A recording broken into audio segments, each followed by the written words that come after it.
Hey adventurers, today is going to be a review for 20 Years After by Alexandre Dumas.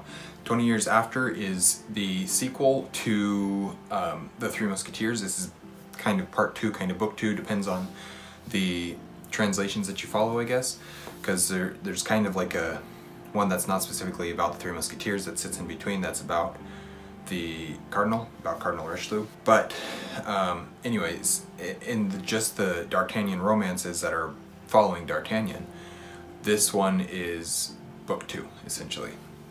So, I'm pretty sure these are historical fiction. I'm pretty sure they were set in the past when Dumas was writing them.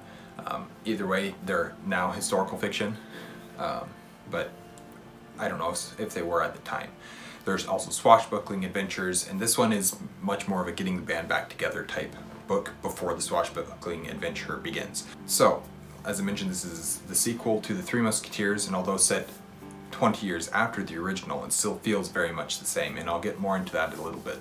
You get to see all the characters, how they've advanced in their careers, what their lives are like now, and how their political affiliations like currently, because the political landscape of France at that time has drastically changed since the time of the Three Musketeers 20 years earlier.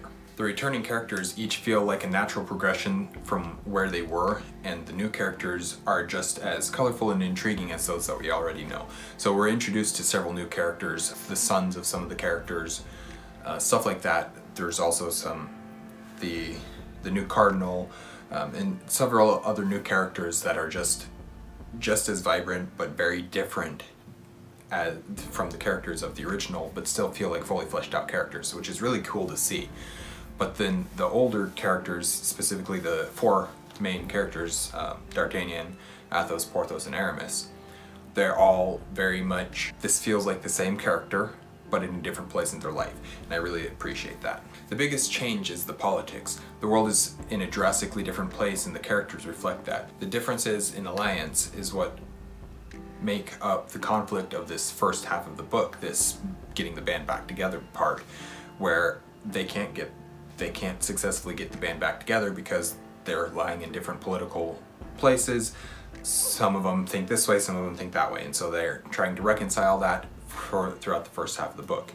The first half is very much about getting the band back together, and though less constant action than the Three Musketeers, it was never boring. I never felt like the pages that were used were just sitting there for exposition or for dialogue or for filling page time. I thought that they were just as interesting and just as compelling as any action sequence that has gone on anywhere else. The second half is essentially about dealing with the mistakes of the past and how their earlier actions are affecting things now. Things that they did in book 1 in the Three Musketeers are now coming back to bite them in the butt in book 2, and they're having to deal with that. They're having to face the consequences of their actions, which is a theme that I really appreciate, that every action has an equal and opposite reaction. That holds true to this type of storytelling, where you do something in book 1, maybe it's resolved in book 1, but probably not. There's probably going to be,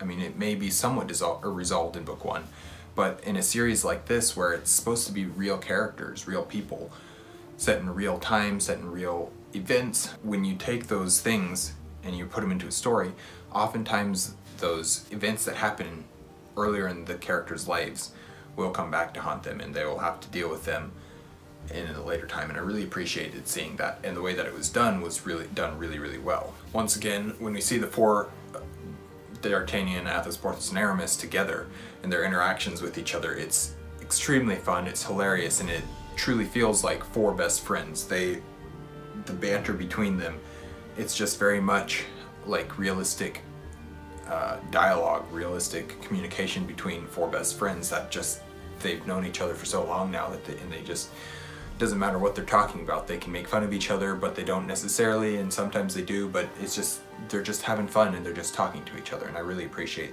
that as well. Their interactions are absolutely the best part of this book. They're by far the thing that, when I read the book, I'm waiting for those interactions between the characters, whether it's between 2 characters, 3 characters, or all 4 characters. They're just hilarious, and when they're at the expense of someone like the Cardinal, it's so good. I don't know, I just love their interaction. However, the story doesn't suffer at all from being a sequel. A lot of times there's second book syndrome or middle book syndrome, where the sequels to the first book are not that great. They're really rather not bad, but they have issues. They're not as good. They're more boring. They're more exposition-y. I didn't get the feeling with this. I felt like it was just a very different story that they were telling, still in the same vein, still with the same characters, but a very different story in a different part of their life. And I think having it set 20 years after the events of the first book was actually a very wise choice in that way, because it's basically at that point a second standalone about these same characters, and so that's really cool as well. It is both very different and very much the same. It's very different because they're different characters, they're different ages, they're different things are happening, but they're still very much alive, very much the same people as they were, but in different places in their lives, like I already mentioned. So yeah, I thoroughly enjoyed 20 Years After. I haven't started book 2 yet, or book 3 yet, I guess, Viscount de Bragelonne, I believe. And I haven't started it yet, but I will be pretty soon. I've got one, maybe 2 audiobooks that I've got one audiobook that I need to finish up, and then another one that I'll probably start and finish, but it's short, so it won't take me very long. And then I'll be back to reading book 3 of the D'Artagnan romances. Thank you guys for watching an Erudite Adventure. We post videos every Monday and Thursday. We have our social medias linked in the description down below. Please like and comment and subscribe if you haven't already. We will see you guys again soon. Stay warm.